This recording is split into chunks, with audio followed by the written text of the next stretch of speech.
What's up, everyone? This is Angelo coming at you with episode 208 of Spinning Thoughts.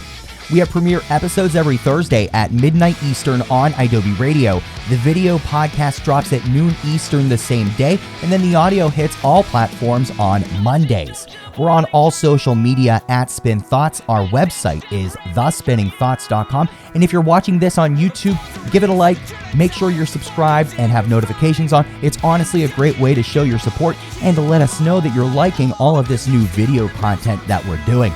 So on that topic, I'd like to just say how excited I am to have my first band guest on in 2021. I've got Jared from Dear Youth and their album Heirloom, which dropped in October of 2020. It was their debut full length, made my top 10 albums of 2020. It's so good. I got the vinyl coming and it looks beautiful. So we're going to talk a lot about Heirloom a little bit later here in this episode. But to continue with a trend that I started last week in episode 207, make sure you check that out. It's on YouTube, all platforms now. I really want to just share a ton of music with you that may be new to me, new to you, new to all of us, or just deserves more of a spotlight that just kicks really hard and has, just a good buzz and vibe to it. And last week we played some good tunes and I've got 3 for you here today. We're bumping it up one, right? So we're going to play music from Bicycle in LASKA and Action Adventure. Why don't we just kick things off right now with Bicycle In? This was one of the bands that tweeted at me. I'm starting to do this thing now. It's a trend, I guess, where I'm going to tweet out once a week like, yo, what bands want to be on my show, like their music.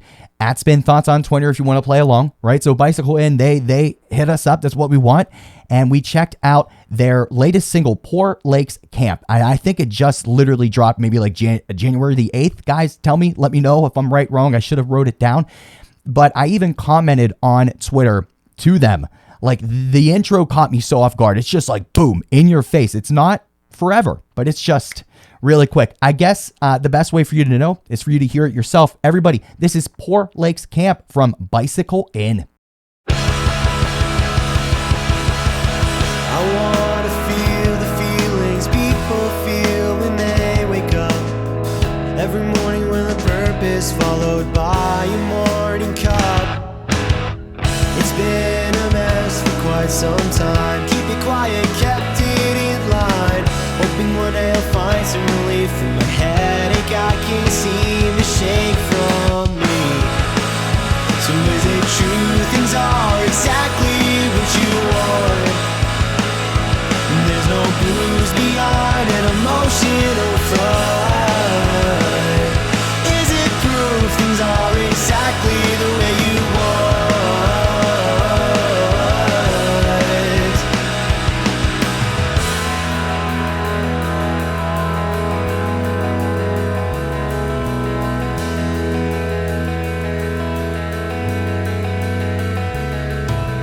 Tell me to smile so you can pretend that I'm happy in your own mind.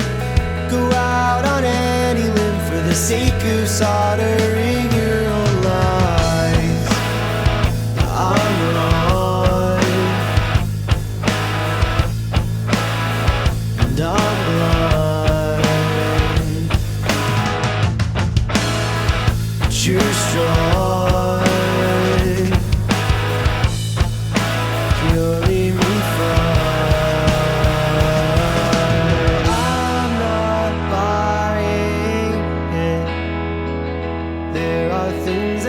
So easily missed.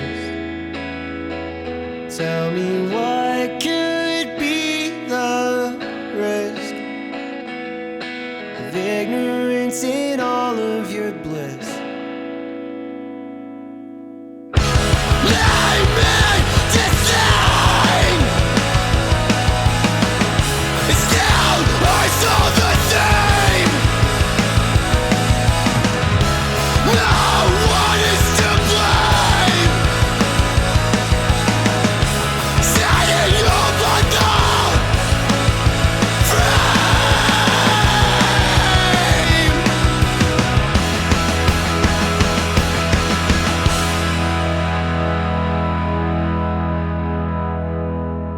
So you just finished listening to Poor Lakes Camp from Bicycle Inn. Make sure you go and check them out on social media. We should have a little thing going along the screen here right now to tell you where you can find them because I can't remember everything. So I'm using video magic now since I'm doing a video podcast, okay?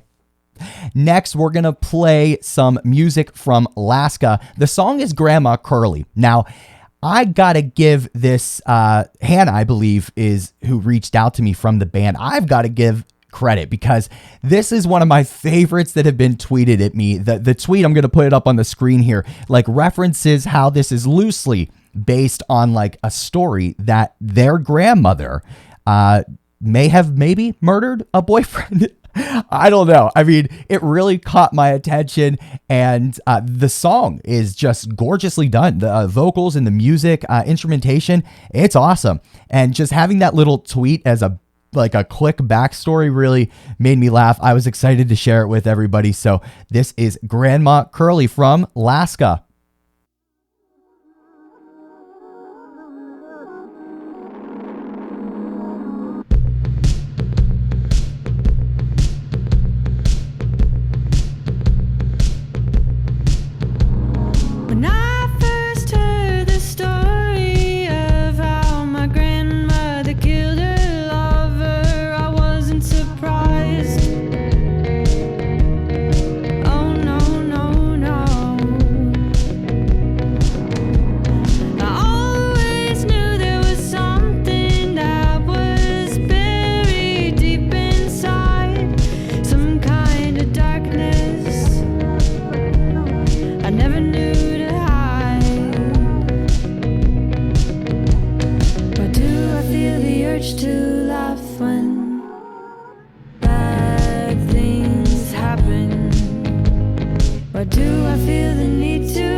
I tend to lash out when I'm afraid, and I never know why I respond this way. But my blood is poison, my skin's too thin, and if you scratch me by accident, you'll catch my disease.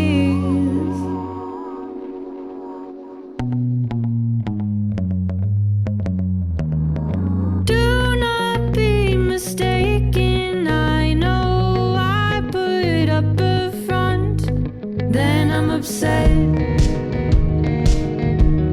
when you don't scale the walls. Even though I douse myself in gasoline, I do not actually want to burn up in flames. Do I bite my tongue just a little bit too late? Or do I like the way the blood in my mouth tastes? There is evil inside of me, passed down from my mother's mom. Oh, and maybe you'd understand if you saw my bloodlines, but instead I'll just apologize, 'cause I tend to lash out when I'm afraid, and I never know why I respond this way. But my blood is poison, my skin's too thin, and if you scratch me by accident, you'll catch my disease. We all fall victim to the things we hold inside, destroyed when what's suppressed comes into the light. Don't let me hold back, don't make me hold out on you, don't make me hold back, don't let me hold out on you.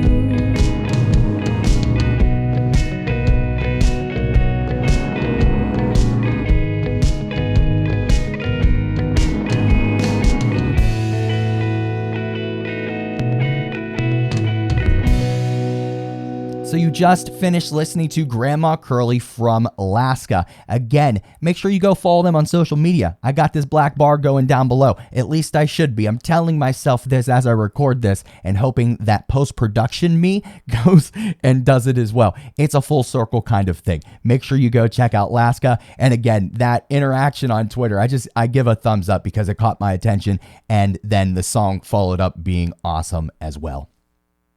Right now, we are going to check out the interview, the conversation, the deep dive into the world of Jared and Dear Youth. Everybody enjoy. All right, so I am so excited to bring on our first guest of the new year. And you guys know I've been talking about doing video podcasts. You're seeing this right now on YouTube. Hit the like button down there. That looked like a thumbs down, but I'm pointing down. Don't give me a thumbs down. Give me a thumbs up. But this is in my opinion, the first official video podcast of Spinning Thoughts. Last week we had Jay on. He's part of the team. That was nothing. This time we're doing the real thing. We've got a band and we've got the vocalist, the lead vocalist of Dear Youth. We've got Jared all the way from Canada visiting us here on Zoom. Jared, what up, brother? What's up, brother? How's it going? I am doing very well considering the circumstances of the world that everybody's living in. Feels really fucking crazy in the States if you've been watching on the news. Oh, yeah. But just overall in the world, with COVID and everything, it's been a rough time. So before we dive into the music, man, I really just wanted to kind of see how you're doing, like with the shit going on in the world. Yeah, for sure, man. I'm doing good. Trying to stay busy. We're actually going into another lockdown here. So I'm from Montreal, Quebec, up in Canada.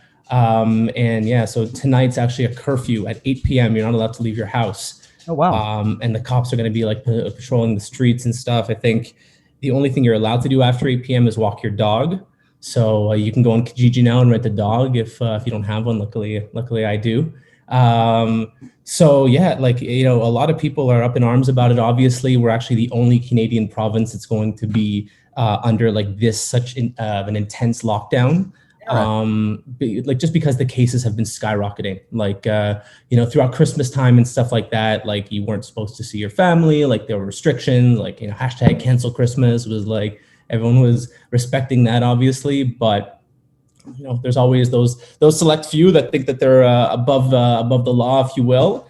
And yeah, like, I guess you have to say, because of the people like that were meeting up during Christmas time, during New Year's, the cases skyrocketed. And now the government feels like they have no choice but to just lock everything down for the next month. Can't leave your house after 8 p.m. So bunker down and just chill, watch some movies, listen to music, work. That's all I've been doing. Yeah, well, hey, I hope that you guys are safe. You and I were talking off the air before we started recording. Everybody here at Spinning Thoughts knows we've got 2 contributors in Canada, and just the world all feels really so crazy right now. So, be safe, keep being healthy, and hopefully that lockdown does what it's intended to do, and, the world can get back to some normalcy, which is going to be somewhat of a theme, not entirely here this episode. Because the music industry is just fucking hurting, from COVID and, everything is shutting down, no touring. But we'll dive into that a little bit and see how Dear Youth kind of handled that in 2020 and what the plans are for 21. But, before we really dive in, for full transparency for the listeners, and Jared, you and I talked again briefly before starting taping, Dear Youth really just hit my radar in early 2020. But I'm sure that's not where things started with the band. Right. Doing some research and stuff, but I always just like to kind of let the person I'm talking to, give us some insight as to where the band came from. Look, there's roots for the band, and Heirloom, the debut full-length album. We're going to talk about that a lot here. Something had to happen before Heirloom. So just give me a quick history lesson on Dear Youth. How did we get to Heirloom, like to the part where that was a possibility? Yeah, great question. So yeah, things pretty much started off, I would say, at the end of 2015, early 2016. So Brendan Pilon, our guitarist, him and I were in a project together previously that obviously, classic story, didn't work out for whatever reason. Yeah. And I just remember calling him up one night and being like, yo, like, I really want to start a band. Like, this is just what I want to do. I know that he had the same aspirations and he was really bummed out that our last project, dissolved or whatever, So I think 6 months had passed, called him up one night and gave him the old pitch on why we should just like, start things up again. And he bought it, thankfully.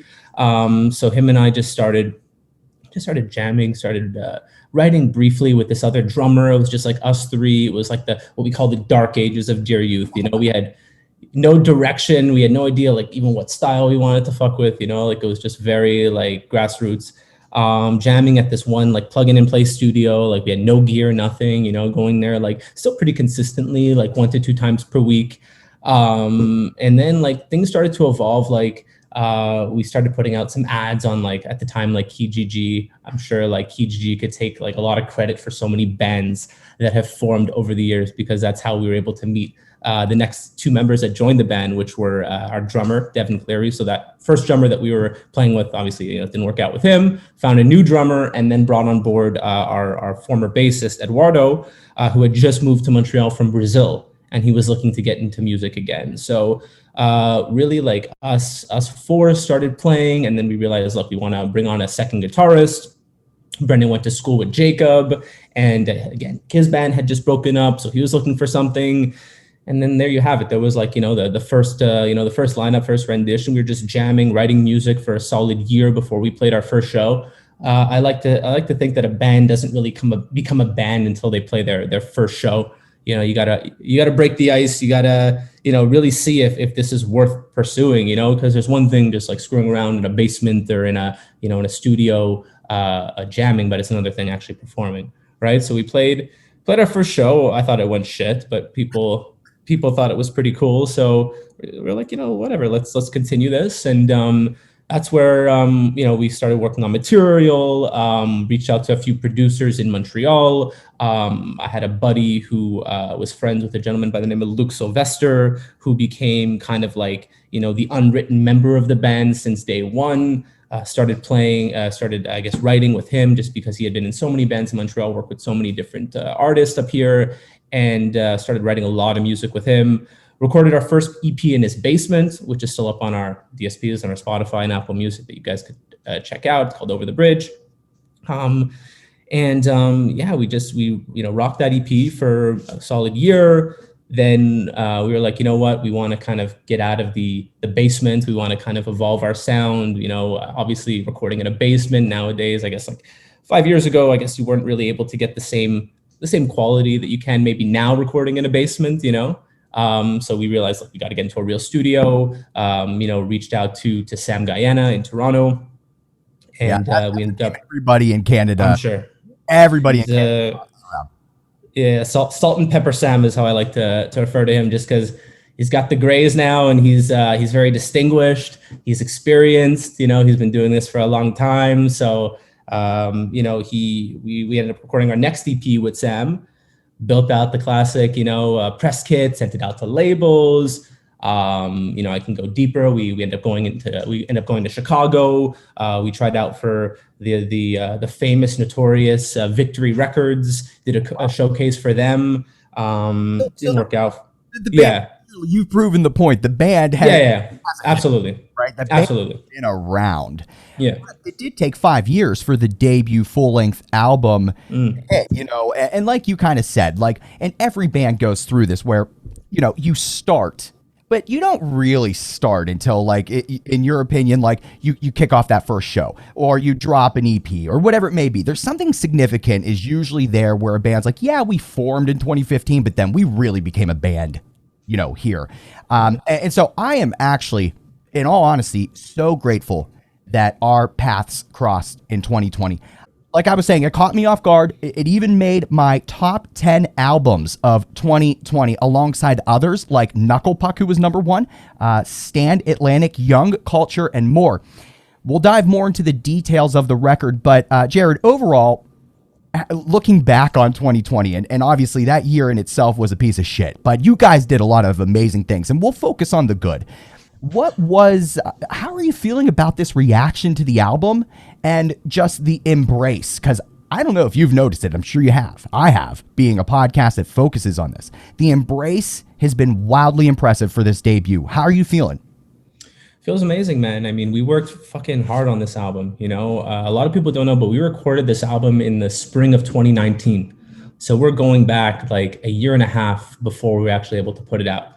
A lot of that has to do with the pandemic, obviously, because nobody knew what the fuck was happening. We just shelved it. We were like, nah, like, times are too uncertain. We have no idea where everything's going, and we worked too fucking damn hard on this album to just, release it, blow our load, so to speak, and then for it to just like go nowhere and not be able to get that push that we wanted, right? But once things started to settle down and we realized, look, like, shows aren't happening. That's just like, it's not going to happen for a while. We're sitting on this album. Bands are starting to announce new music. So we decided to just marry ourselves to a date. I believe it came out on October 23rd, if I'm not mistaken, 2020. And we just went for it. Reaction's been amazing. Thank you so much for putting it on your top 10. We really appreciate that. And then in terms of like post-release, because obviously there's like the build-up, you're doing your singles, you're doing your music videos, whatever. Post-release has been great. One thing I would say that is just, it's unfortunate, based on the current situation, is that we're not able to see kind of which songs hook live better than others, right? And I feel like on a kind of like post-release like strategy, if you will, or whatever, it's always nice to be able to play the songs like live and see like how the crowd reacts to specific songs that we might not feel like are our favorites off the record per se, but they just hook so well live and they're just more fun to play live or whatever, that we end up pushing those in different ways, whether it be like whatever acoustic renditions or like live streams or whatnot, right? Like, you just have a better feel of how people actually feel towards the album, because there's obviously like the online reaction, right, which is great, but there's nothing more true and organic than playing the songs and playing out in wherever but fuck nowhere and people reacting to them, and that's kind of what we're missing right now. And dear youth, if anybody listening to this episode so far is not familiar, and there may be a chance, but I've talked about you guys and I am going to continue to. If anybody's not familiar, this band's full of fucking energy. Like, this is the kind of band where I think the live atmosphere is really, really where it shines. Like, you guys translated that onto a record, which isn't always easy to do. The translation on the record is high energy, and I can't even imagine what it would be like in a live show. And it's, you mentioned how, like, what would the songs be off the album that really kick at a live show? Throughout 2020, a lot of the writers at Spinning Thoughts, what I really liked about their reviews, they were kind of looking and pointing out the songs like, hey, I think this song would be the one that people would just go off on at a live, trying to create that image, because, hey, we couldn't fucking do it in 2020, and hopefully it comes back here in 21. So you kind of read my mind, though, Jared, diving into the COVID aspect of releasing Heirloom. Part of what I wanted to know was, so I've talked to a ton of bands, and specifically about releasing music during COVID. One in particular, one of my favorite bands ever currently is City Mouth, and I just love them. I've had them on the show so many times, and Matt Powell, their vocalist, I was talking to him on the show leading up to the release, and I asked him, like, yo, dude, why are you doing this during COVID? Like, City Mouth needed this album to do well. They really did. And I think it did. It was number 2 on my top 10. I asked him, though, why the fuck are you doing this during COVID? And he had his reasons, and there are bands that canceled releases and pushed them off to the future. I know you kind of touched on this, but why? Why did Dear Youth decide to go into this madness with a debut full-length album? It seems to have worked out, but why? Yeah, just because this is what we do, we're not going to let nothing stop us from doing what we do. It's just about adapting. It's, of course, we know it's crazy out there, but that's not going to stop us from pushing our band and pushing our business and just trying to like move things forward, and it's like, we just didn't have a choice. It's just it's just the way that the chips fell, so to speak, so of course, like the live aspect, selling merch are really the only 2 ways that as a band we can make money, which a lot of people, maybe at this point people understand that, but we don't make money from recording. We don't really make money from streaming, so that's what it is. So it's like, yeah, we do have to set up other like revenue streams, if you will, to try to make money, and at least be able to quote unquote profit off of that effort, the months and months that we spent writing the songs and recording them. But yeah, like to answer your question, it's just we didn't have a choice. This is just what it is. This is the new normal, and this is what we're gonna do. You know. I really respect that response. And another element and layer to that is, and I'm sure bands took this into consideration and maybe even in hindsight more so, but like for people like me, you know, a consumer of music, and all the listeners of Spinning Thoughts and listeners just of music, like, dude, Dear Youth was part of something in 2020 that fucking saved us. You know, like so many of us needed this energy, needed a new album to look forward to, because we didn't have shows. We didn't have fests. We didn't have meet and greets, right? And so, at least for me, and I know I speak for a lot of people on my team and a lot of people that or just in my circle I interact with, bands like you that still committed to something in 2020 and gave us something to fucking look forward to. I don't know about you, but it saved me. And I know you've got to be a consumer of music as well, being in a band. And so I would assume that you probably feel the same way. I mean, how did it feel like for you on the consumer side to get that? Yeah, no, you couldn't have said it better, honestly, man. You know, like right now, like for the next month, we're going to be forced to stay home. You know, that's like a tough pill to swallow for a lot of people. You know, I've got friends that, you know, they need to interact with their friends. You know, if they're alone for too long, things don't go too well for them, and myself included, you know. So to be able to give somebody an outlet, to be able to just like, fuck it, like forget about whatever problems that they have and just turn on like an album that they could just feel good about and feel good about themselves. Like that means the world. And that's really why we do this, you know, is for the fans, is for the community, you know. And we're really proud and honored to be able to release music, and for people to have the reaction that they've had with our album. It really just means the world.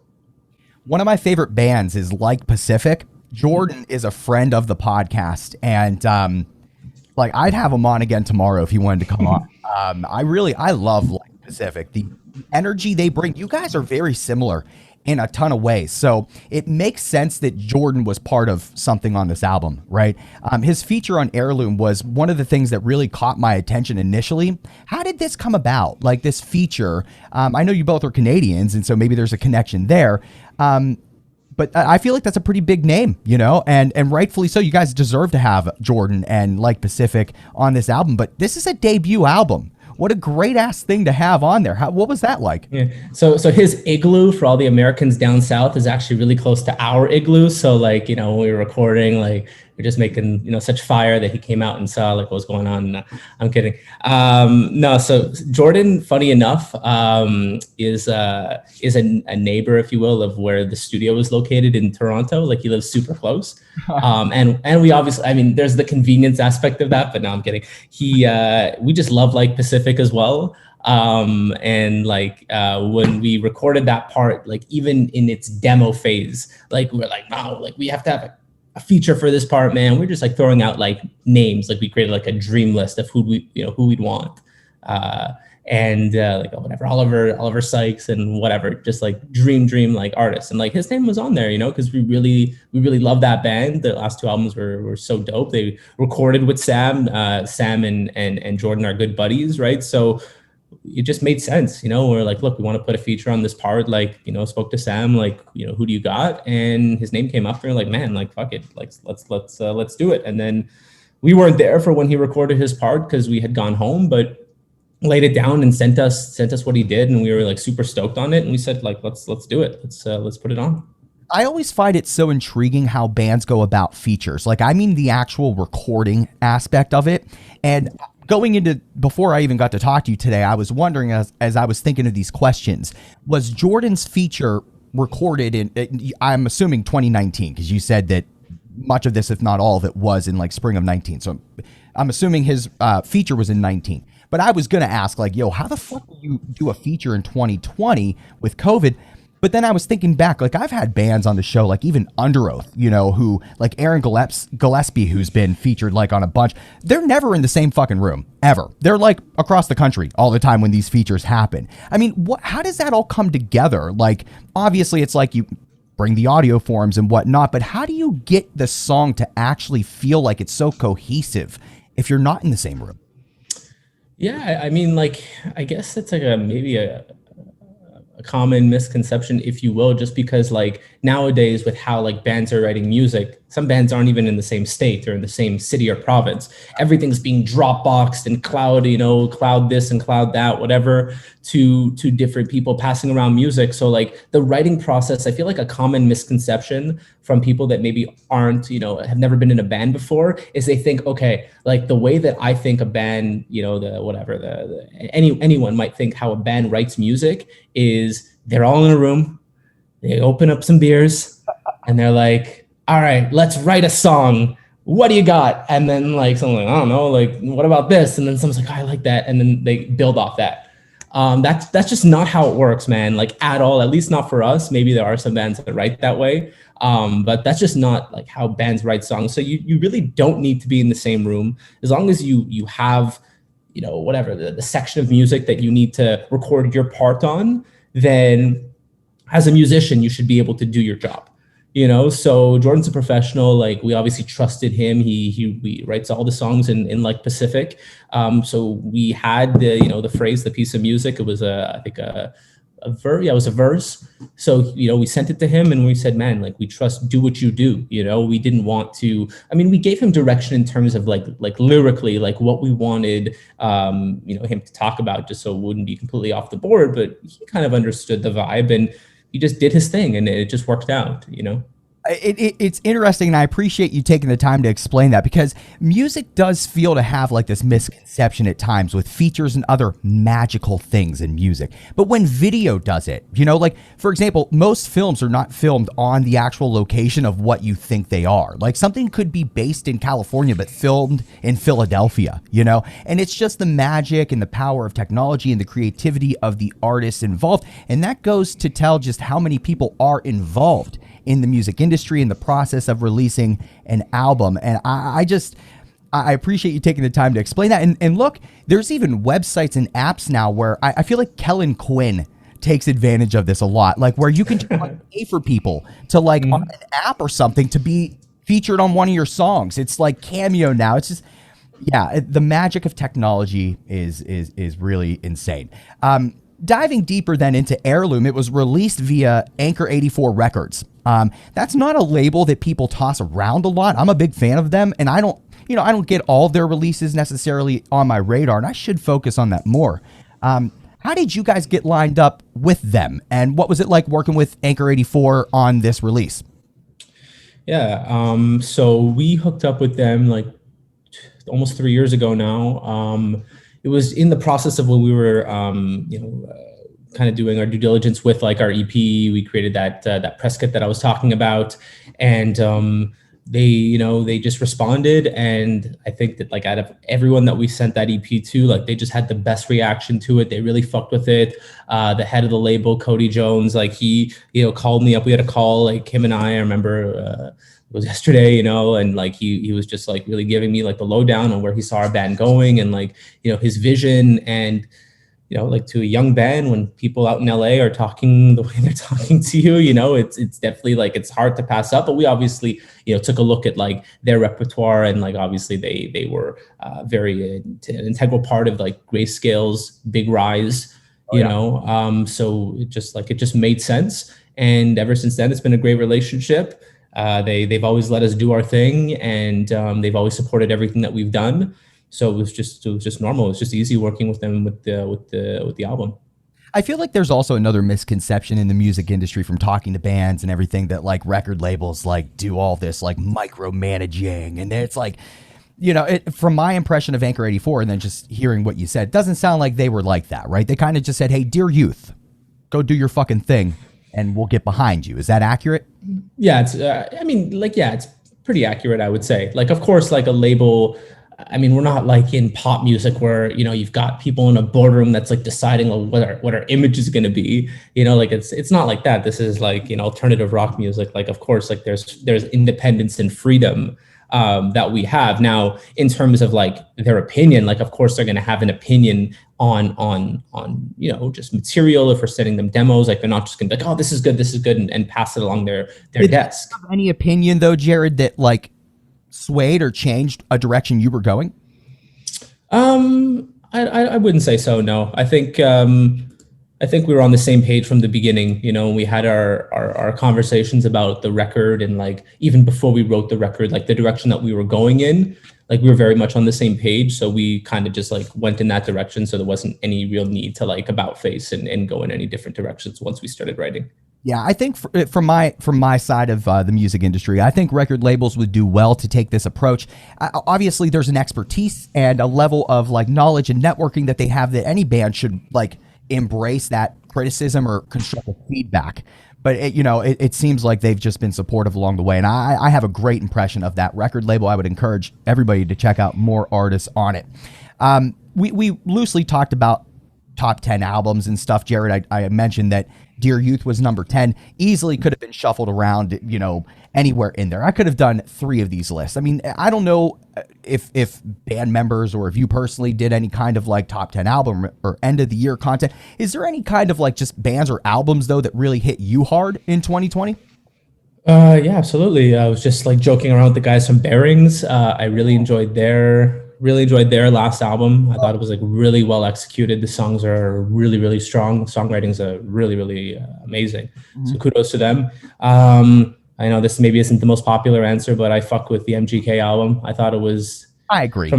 From a songwriting perspective, like you can't deny they're just good songs, and whether he wrote them, whether Travis Barker wrote them, whether some guy in, I don't know, some Chuck E. Cheese wrote them or something, like they're good songs and they're catchy, and like the guy kills it, like he's talented and you can't deny it. I'm not one of those like elitists or like I'm gonna start judging someone for like corrupting the scene or whatever. Like the guy was on Warped Tour. Yeah. He was doing stuff 12. Like years ago. Yeah, bro, like years ago. And just like fucking with, like you mentioned, Kellen Quinn. I remember they were doing like songs together and stuff. So like he has his place in the scene, if you will, and like he killed it. Like that album is sick. So the irony with this, and I am an MGK fan with the album Tickets to My Downfall. Now, I'll be honest.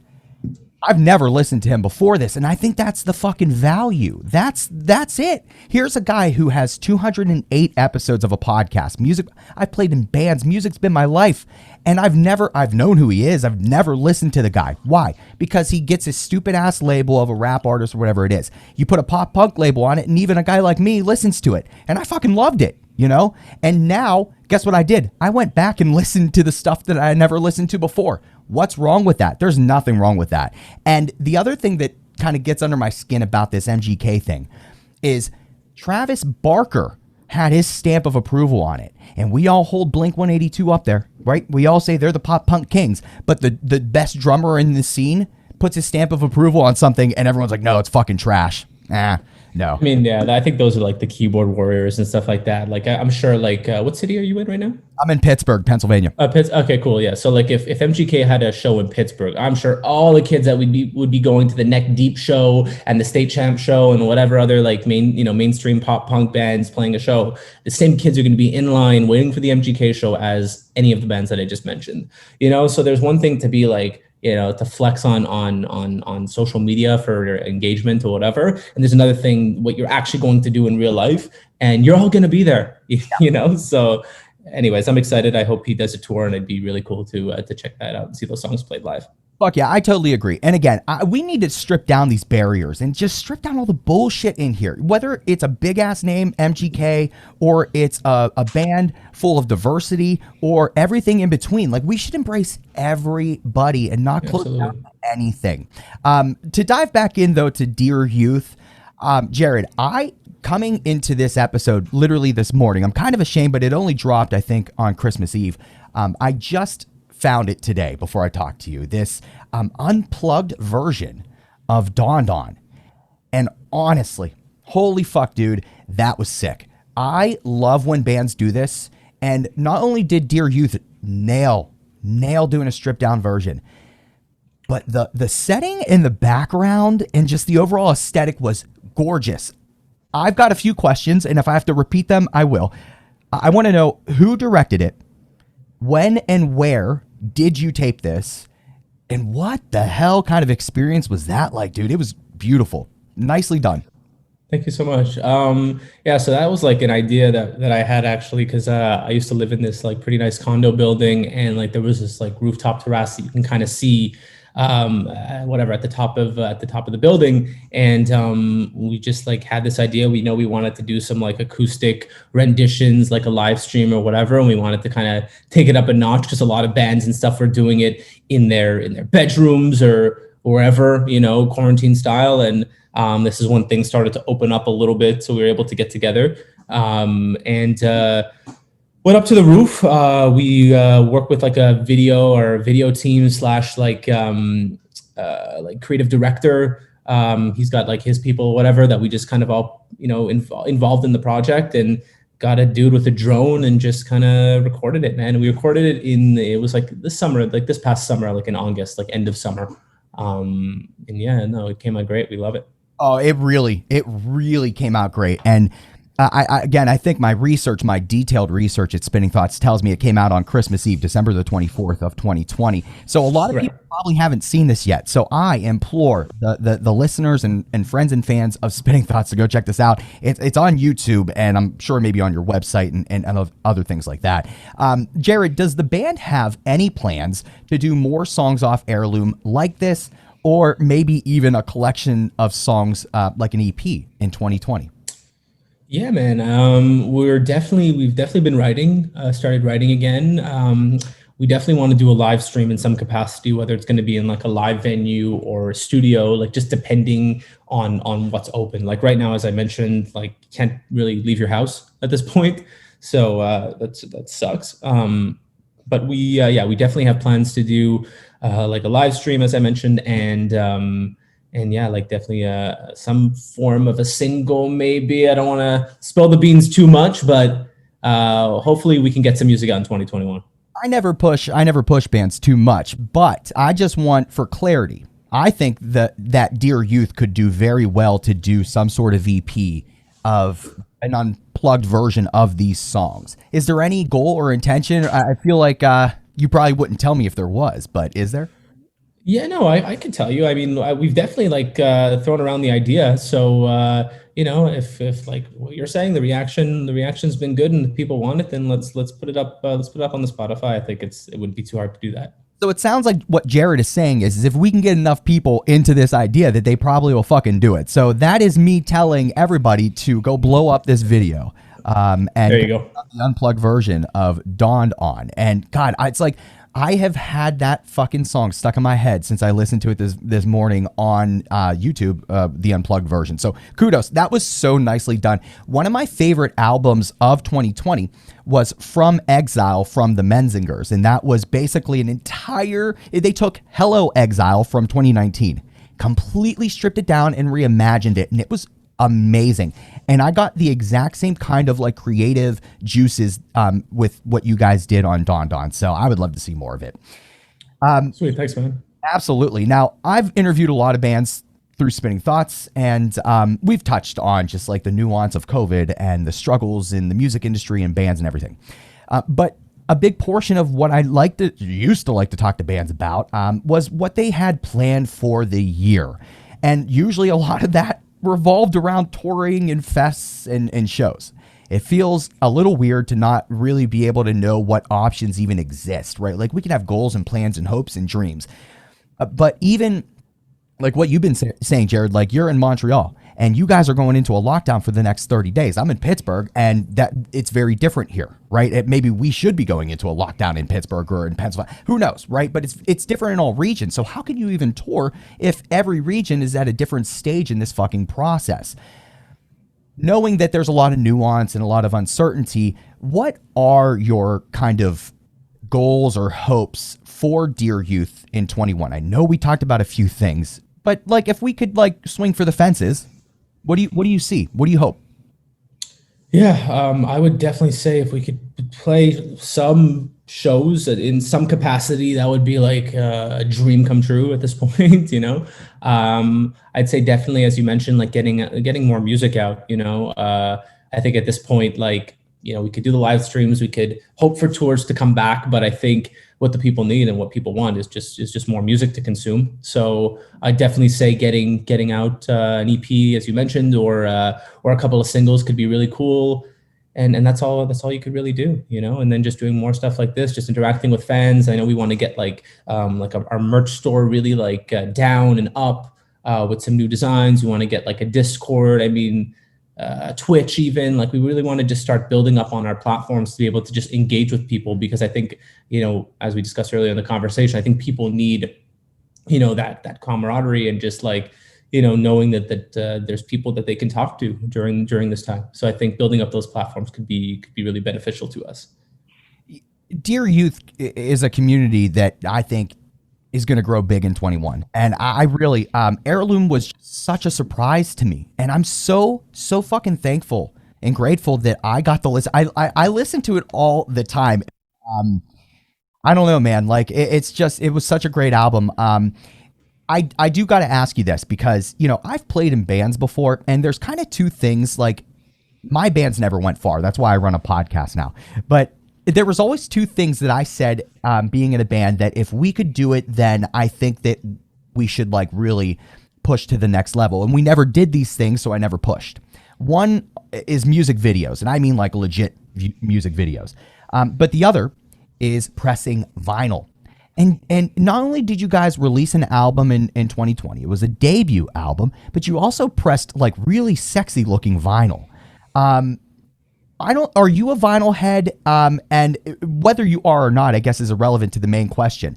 If I was in a band and vinyl came out from my band, I'd own it and I'd be listening to it all the fucking time. Do you own your album on vinyl, and have you ever listened to it? Yeah, I have. I've been moving so much recently. I moved twice in the last 6 months, so I have everything in boxes over here. I'm still waiting for my new furniture to come from the stores. So I actually haven't listened to my album on vinyl, which is so embarrassing. But not because I haven't tried. It's just I haven't had the opportunity to. But yeah, I have a stack of them here. I do collect vinyl. I've got a big band that I like collecting vinyl for. Is Touche Amore. Love their new album then. I love their new album. I think it's amazing. So amazing. It was in a contendership for the top 10 for me. I loved it. Yeah. So, I've got all their stuff here. I've got, the classics, as well. I got some Beatles stuff too. So, definitely love the vinyl game. It was always a dream of mine to be able to print on vinyl for my own band, so that's definitely one off the bucket list for sure.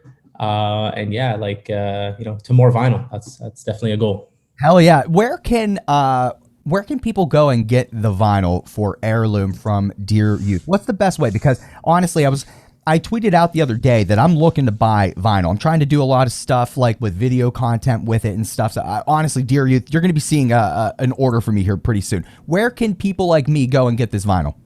Sweet. So yeah, if you live in Canada, you could go to store.dearyouth.com and you could buy the vinyl there. If you live in the States or anywhere else in the world, you can just go to dearyouth.com and it'll be shipped to you directly.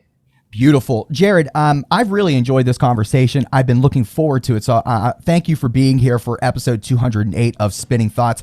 Before you and I say goodbye, is there anything else that you'd like to add? Maybe something I didn't touch on that is important to the band, important to your fans, community, anything going on in 21 that I missed, or just some words of wisdom you'd like to leave us with?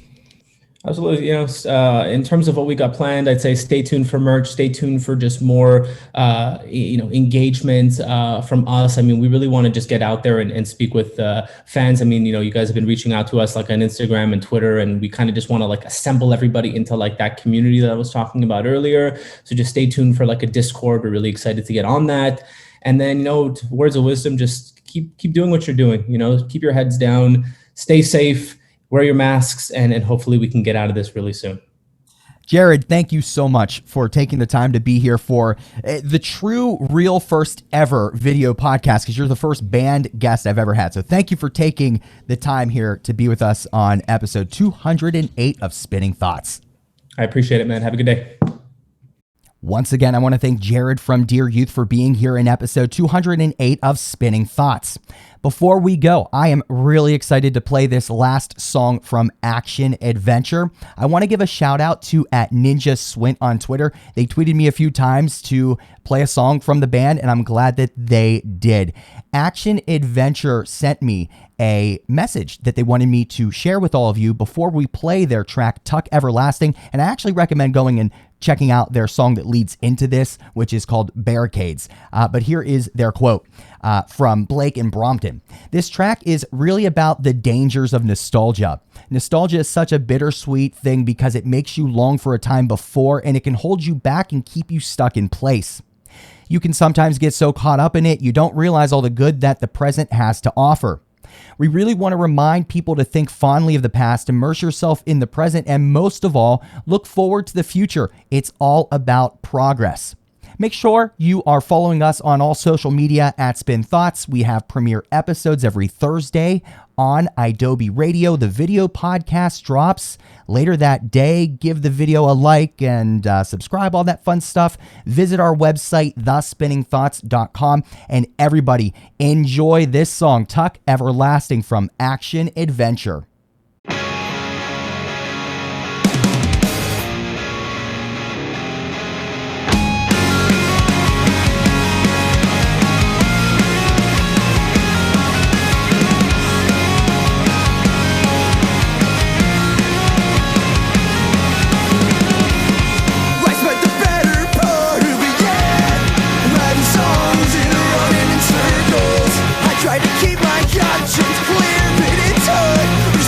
Same place again.